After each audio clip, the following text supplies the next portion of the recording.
Pues buenas tardes,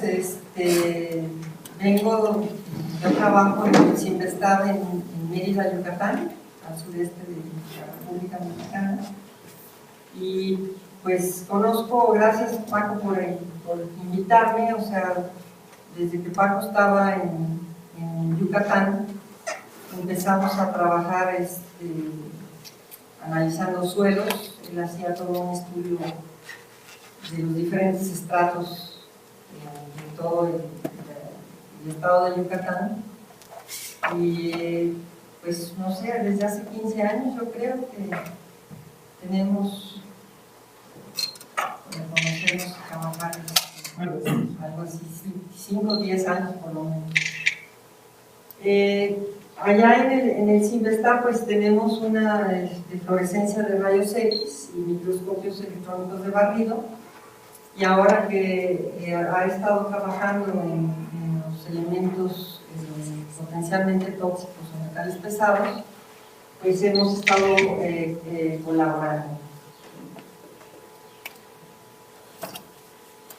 Pues estos dos equipos trabajan, necesitan para poder hacer el análisis, trabajan rayos X, ¿no? Conocemos los rayos X, los Simpson, que le sacan una radiografía, bueno, tienen ese dedo chiquito, ahí sería absorción de rayos X, ¿no?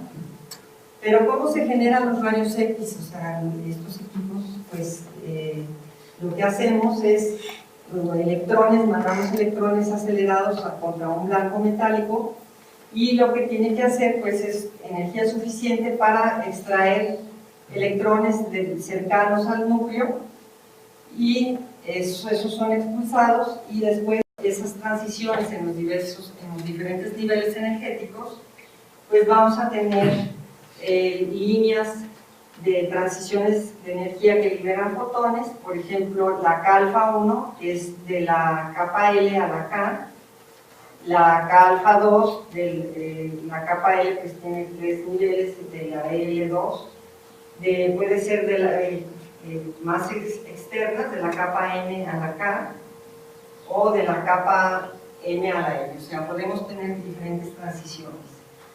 Y esas transiciones lo que generan pues es una serie de picos que van a estar designados dependiendo del nivel de energía en donde se encuentran, pues va a ser la K alfa 1 o la K alfa 2 o la K beta. En este caso tenemos las líneas K del elemento del barrio, y eso es lo que vemos en un equipo en cualquiera de los dos, el de fluorescencia o el microscopio electrónico de que básicamente es el EDAX, ¿no? La espectroscopía es la que genera estas gráficas. Las características, pues tenemos que no podemos ver elementos con muy bajo peso molecular, o sea, los orgánicos, hidrógeno, carbono, nitrógeno. Esos no van a producir picos de fluorescencia de rayos X, tienen muy baja energía. Y los elementos con bajo número atómico, como cloro, argón, potasio, solo van a generar picos K. Los picos L son de baja energía. Los de alto número atómico, como bario, mercurio, plomo, etc., vamos a ver los picos L y no vamos a ver los picos K. Y bueno, pues los intermedios podemos ver tanto como los picos K como los picos L. Entonces, la fluorescencia de rayos X es una técnica en donde nos permite identificar elementos que hay en un material, pero también podemos cuantificarlos. Hay muchas aplicaciones de la fluorescencia de rayos X, en metrología, para remediación ambiental, en reciclaje, otros como en forenses o en arqueología, antropología, que les mostraré algunos ejemplos de donde podemos aplicar. Y las ventajas, pues, es en un solo estudio, o sea, en una sola muestra, podemos identificar varios elementos, desde el sodio hasta el uranio. Podemos cuantificar esos elementos que estén en sólidos. Hay equipos que también pueden identificar en líquidos. Tenemos límites de detección desde 100% en peso hasta más o menos 10 partes por millón, depende de la resolución de los equipos. Es necesario hacer curvas de calibración, necesitamos hacer estándares, igual como se hace en la absorción atómica, tenemos que hacer curvas de calibración. Es un análisis muy rápido, la muestra no sufre ningún efecto, se recupera. Hay que moler y homogenizar y se puede medir en algunos minutos. Es un análisis no destructivo, el tipo de muestra es diversa y es un análisis sencillo y automatizado. Las limitaciones, pues lo que pasa es que podemos tener interferencias entre los picos K y L, que se empalmen, entonces eso hace más difícil la identificación. Y además, pues no nos da la información de cómo está ese elemento, en qué compuesto químico está. Es un carbonato, es un hidróxido, es un oxalato, por ejemplo el calcio, cómo lo encontramos, eso no sabemos, para eso necesitamos difracción de rayos X. No detecta, bueno, concentraciones muy bajas y pues necesitamos los estándares, que esos estándares tienen que tener la misma matriz del elemento o de los elementos que estamos identificando. Los límites de detección pues va a depender del número atómico, de los elementos presentes en la matriz, una parte por millón para elementos si tienen alto número atómico, por ejemplo podríamos detectar plomo en petróleo, y mayor a 10 partes por millón para elementos con bajo número atómico, por ejemplo el sodio en estores. Entonces podríamos tener pues gráficas de este tipo. Este es el empalme que menciono, pues tenemos magnesio, aluminio, silicio en un solo pico, entonces pues eso hace que sea más difícil en la identificación. Estas son las curvas para el análisis cuantitativo, estas son las curvas que tenemos que hacer, hay que hacer estándares y por supuesto pues tienen que caer en las concentraciones en donde estamos midiendo.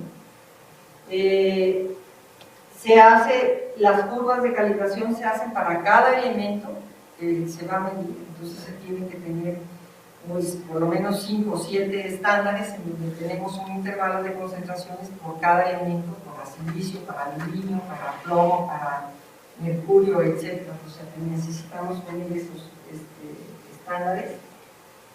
Y bueno, pues los instrumentos van a comparar las intensidades del espectro con las muestras conocidas de los estándares y pues nos va a dar un valor X. Hay equipos, bueno, aquí como el que acaban de ver, portátiles, bueno, no es portátil porque está chiquito, está en una mesa, hay equipos mucho más robustos, muy grandes, pero pues todavía es mucho más portátil, que puedes en la industria puedes identificar y cuantificar cómo está tu producto que estás obteniendo, ¿no? Con relación al microscopio electrónico de barrido, pues nos va a generar imágenes en donde nos va a permitir ver la morfología de la imagen, la textura y pues ver partículas de menor tamaño. Podemos identificar minerales o metales pesados que estén dispersos en suelos, polvos y hojas, que esos pues son debidos a la contaminación del ambiente. O sea que vamos a ver microscopía, la morfología superficial y un análisis estructural, que es generalmente los equipos de microscopía electrónica de barrido tienen acoplados los espectroscopios de dispersión de rayos X, en donde nos permite hacer el análisis elemental. Entonces, ¿cómo funciona el microscopio electrónico de barrido? Pues tenemos el filamento que va a producir los rayos X, está con unos magnetos electroimanes donde dirige ese haz, y lo que hace pues es va a barrer la superficie de la muestra, y entonces vamos a tener una imagen, y por un lado o por el otro lado pues vamos a tener la cuantificación de los elementos que estamos barriendo en esa superficie. Por supuesto, esa interacción de la radiación de los sólidos, pues es de varias. Tenemos rayos X, catalominiscencia, hay electrones que son transmitidos, pero los que nos interesan pues son los tipos retrodispersados o los secundarios, que son básicamente los que trabajamos ahí en la microscopía. Entonces, la espectroscopía de dispersión de energía, que también hace un análisis cualitativo y cuantitativo de elementos, es a partir del número atómico 6, pero no tiene nada que ver el carbono 4, ¿no? El límite de detección es 0.1%, hasta 1% atómico en peso, o si tenemos elementos ligeros, de 1 a 10% o 10% en peso de elementos pesados. Podemos alcanzar hasta 100 partes por millón cuando tenemos equipos de mayor resolución. El haz de energía, cuando es mayor de 15 electronvolts, se pueden detectar varias transiciones energéticas de un solo elemento, en esta diferencia del rango de electronvolts. O, pues, si son energías menores, pues la separación entre las líneas KLM van a ser muy pequeñas. Y también el análisis es no destructivo, la misma muestra puede ser utilizada para otros estudios. Entonces, estas son el tipo de gráficas que se obtienen. Podemos ver los elementos presentes. Aquí tenemos hierro, manganeso, calcio, silicio, y nos da una por ciento en peso o por ciento atómico de los elementos que se están identificando. Y también podemos hacer análisis lineales, o sea, en una línea, y ver cómo va variando la concentración de los elementos lineal. O pueden ser mapeos, por ejemplo, esta interfaz de concreto acero, podemos ver que tenemos la presencia de calcio, el cloro está más disperso en esta área, pero tenemos aquí la presencia del hierro. Entonces podemos hacer ese tipo de mapeos con este tipo de microscopios. Entonces, bueno, les voy a dar algunas aplicaciones de algunos estudios que hemos hecho en la parte de arqueología y un poco de lo que hemos hecho con Paco, porque pues ya han presentado varios trabajos. Ixcambó es una zona arqueológica cercano a la costa, está como a 30 kilómetros de Mérida, Yucatán, y eso era una zona comercial salinera. Había mucho intercambio comercial. Cuando lo explotaron, pues se encontraron una gran cantidad de entierros, como 600 esqueletos en esa zona de Ixcambó. Y la tarea que trabajamos con la Facultad de Antropología ahí en la Universidad Autónoma de Yucatán, y ellos tienen en resguardo todos esos esqueletos. Lo que se quería saber era el tipo de alimentación que tenían. Dado que están cercanos a la costa, pues van a tener mayor concentración de estroncio, como peces, la relación de estroncio con calcio y la relación de zinc con calcio. O sea, hicimos la fluorescencia de rayos X en todos esos. Se tomó la misma sección del hueso, se molió, se hace una pastillita como de una aspirina, y ese equipo que tenemos podemos poner 9 muestras y automáticamente pues va midiendo los diferentes elementos. Entonces podemos ver que la concentración de estroncio en los huesos prehispánicos pues es muy elevada, ¿sí? Se comparó con los huesos del área de Campeche. Campeche es una ciudad que también se encuentra a la costa, pero son huesos, los huesos que se encontraron ahí frente a la catedral de Campeche. Poniendo las líneas telefónicas, pues se encontraron que frente a la catedral había sido un cementerio en la época de la colonia. Y pues es un trabajo muy bonito, porque se encontraron que además estaban acomodados dependiendo del estatus sociales. O sea, los españoles estaban enfrente y luego vestidos y luego los indígenas. Pero, o sea, fue muy bonito porque era un área, pues, de casi todo el parque frente a la catedral. Y entonces, pues, estos se encuentran aquí en verde y se compararon con los esqueletos de Xoclán. Es un cementerio moderno en Mérida, y las personas que no son solicitados, o sea, los que nadie reclama, pues entran a una fosa común y después de X años sacan estos esqueletos de la fosa común. Son los azules, y los rojos son de la Procuraduría General de Justicia, o sea, los casos de muertes que recoge la policía. Entonces, pues es muy bonito este trabajo porque se pudo ver la diferencia en las concentraciones de estroncio y calcio, o la relación zinc-calcio, con 3 tipos de restos óseos de diferentes épocas. Otro trabajo, pues, es el trabajo de José Luis Cortés, que hizo en la ciudad de Ensenada, Baja California, y muestrearon, es un puerto, es una zona costera. Hicieron todo este tipo de muestreo de polvos urbanos, 89 muestras de polvos urbanos, y pues lo que podemos ver con el microscopio electrónico de barrido, pues podemos ver las partículas, que son como unas pelotas de béisbol.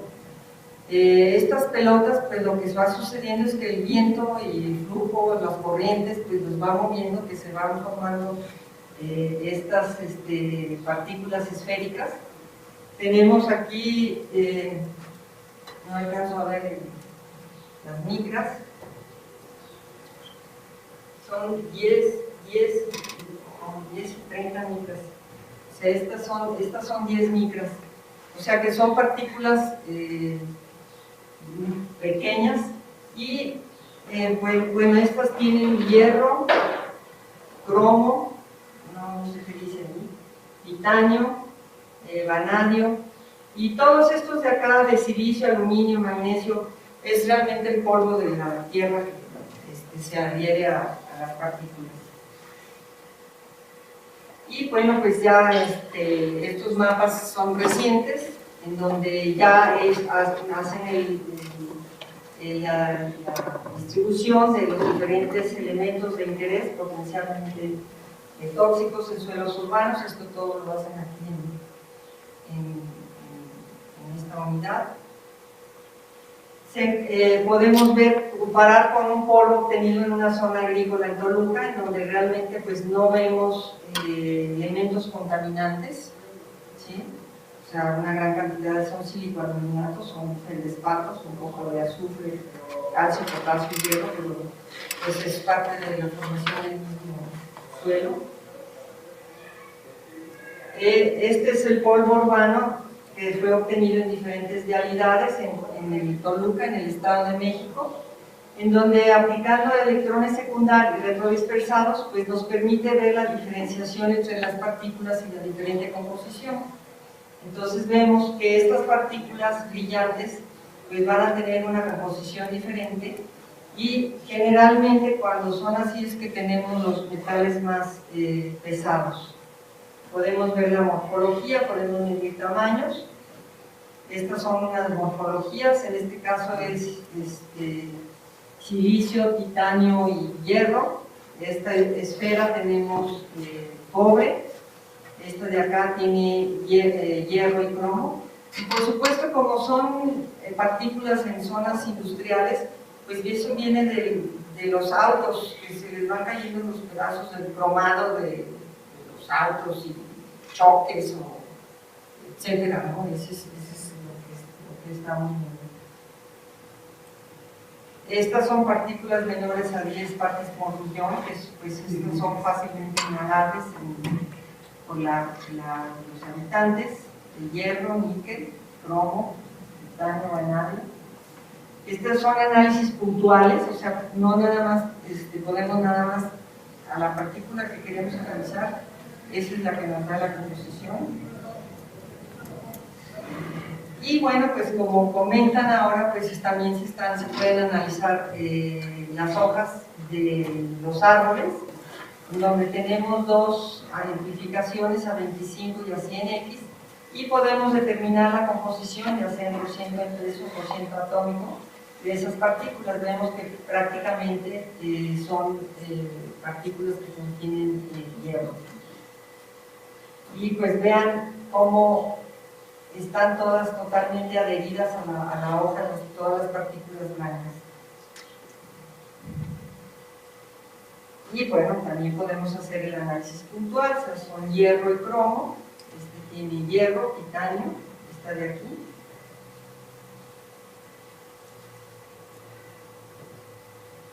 Y por último, este caso es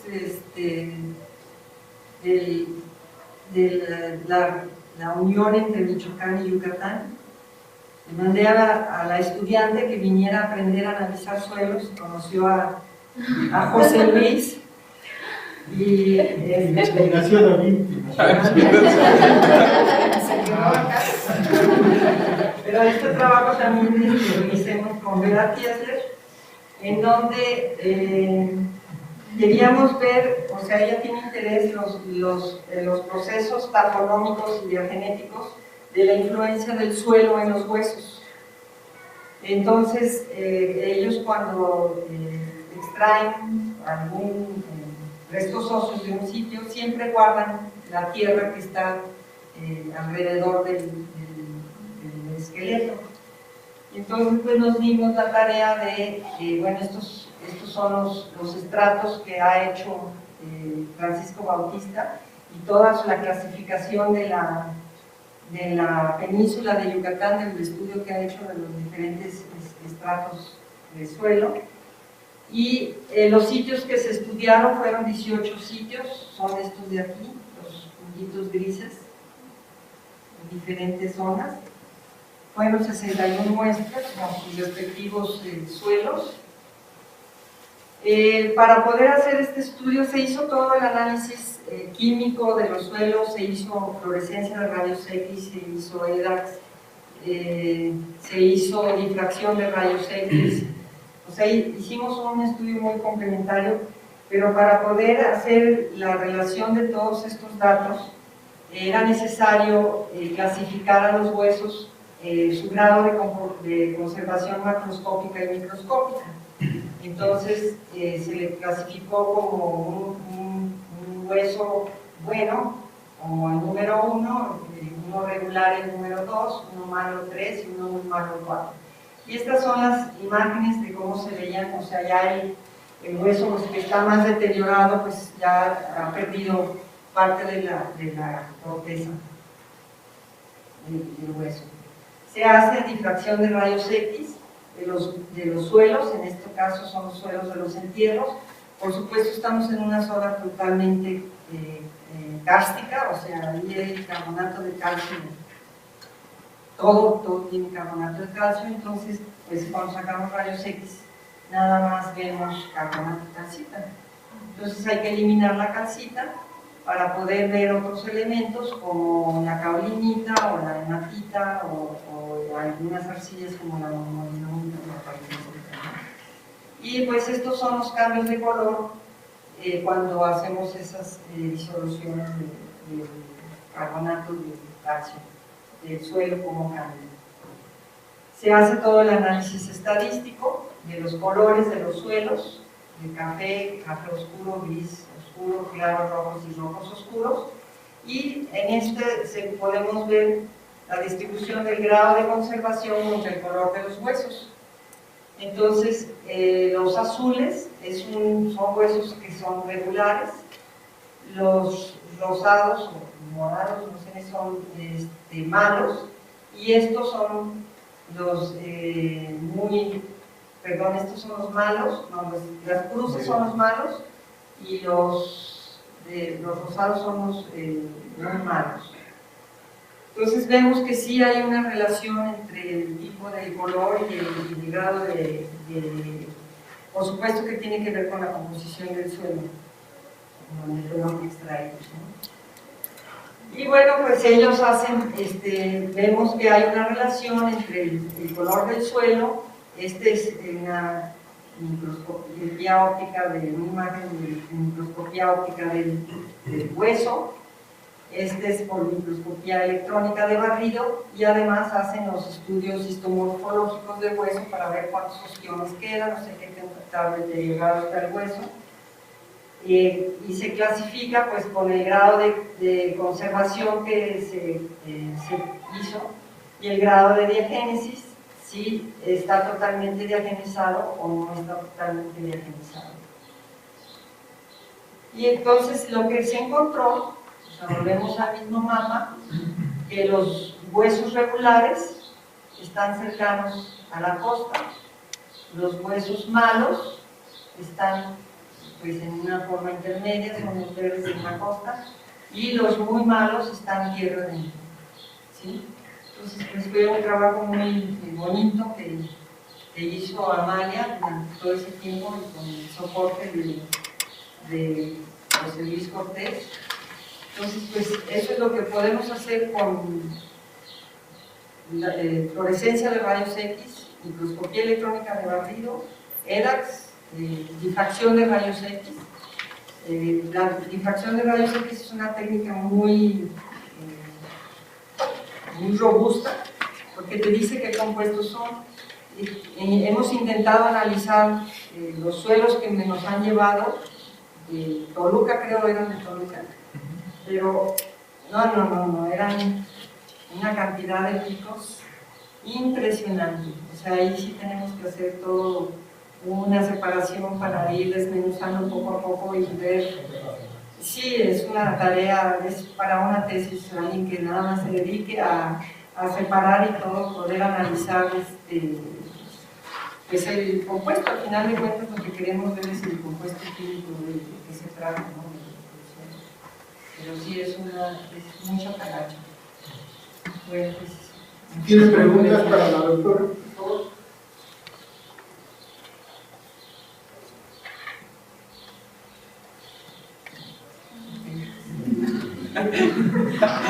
Están invitados cuando quieran. Los únicos que usan la fluorescencia es este grupo. En su equipo de fluorescencia dice usted que tiene 9 espacios para las muestras. ¿Cuántos espacios tiene para poner, digamos, los patrones o estándares? No, se miden pero siempre, o sea, dejamos un estándar, sí. O sea, ocupamos 8 muestras y siempre medimos el estándar.